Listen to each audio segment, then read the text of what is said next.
নাটোর জেলার তেবাড়িয়া হাট। এ কি বললেন, কি কাটা? কে পেট কাটা কে? পূজা চলবো না, পূজা চলবে না কেন? একটু বুঝাই দেন তো, মানুষকে একটু বুঝাই দেন।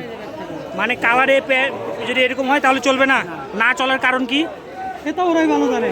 ও আপনি জানেন না? না বড় ভাই, আপনি কিছু জানেন পেট কাটা সিস্টেমে? আমি হাটে 2 জায়গায় শুনলাম এই কথা। মানে দাম কম হয় না নাকি চলেই না? ওটা গোস্তর মাপে, গোস্ত খাইবো, বলি চলবো না। বলি চলবে না? না ও আচ্ছা আচ্ছা, দেখেন এই পারে তোর কাটা নাই। এবারে কাটা না, এটা পেট কাটা, এটা হবে না। ও এটা হবে না? না আচ্ছা, দেখি এমনি দাম বলে দিই। দেখি ভাই মুখটা দেখি, পাটারার মুখটা দেখাবো। আচ্ছা, বয়স কেমন চলে, কয় দাঁত? 4 দাঁত। দাম কেমন চাচ্ছেন?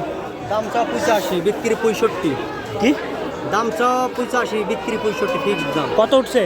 দাম হচ্ছে আপনার 58-60 দাম হচ্ছে। 58-60 আর পার্সের জন্য আটকে আছে না? এই দেখেন হাইট কত ভাই, হাইট কত? হাইট আছে 38। 38, ঠিক আছে। এই যে আরেকটা, এটাও আবার ছাগল। এটাও আপনার? এটার কয় দাঁত? এটা 6 দাঁত, নতুন 6 দাঁত। 6 দাঁত। উনিকে ওটা আমার কাকা। কাকা? কাকা তো সুখ টান দিতেছে একবারে। আচ্ছা, দাম কয় দাঁত চলে বললেন? এটা নতুন 6 দাঁত। দাম? দাম চাওয়া 110, বিক্রি 80। 80? হাটে কত উঠছে? হাটের দাম হচ্ছে আপনার 65-70। ওইটাও আপনার? ওইটাও আমার। এদিকে আসেন, এটারও দাম বলে দিই। আপনি তো অনেক করে পাঠা আনছেন। এটাও আপনার? হ্যাঁ, এটাও কত? আমার। এটা চাওয়া দাম 120, বিক্রি 90। হ্যাঁ, বিক্রি আপনি কি 90। ব্যাপারী? এগুলোর গৃহস্থ কই? আমি বাসা থেকে কিনে নিয়ে আসছি, আমার খামারে ছাগল। ও, আমি ছোটবেলা কিনছি, কিনে মানে খামারে রাখছিলাম, মানে বড় কোথায় হয়েছে। বাসা ভাইয়ের? আমার বাসা রাজশাহী জেলা দুর্গাপুর থানা, গ্রাম সম্পূর্ণ পড়ে। মানে পাঠার ব্যবসা করেন?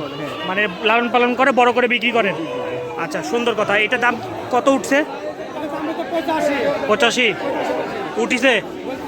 আচ্ছা, কত হলে ছেড়ে দিবেন? 95 না? ঠিক আছে, সুন্দর জিনিস।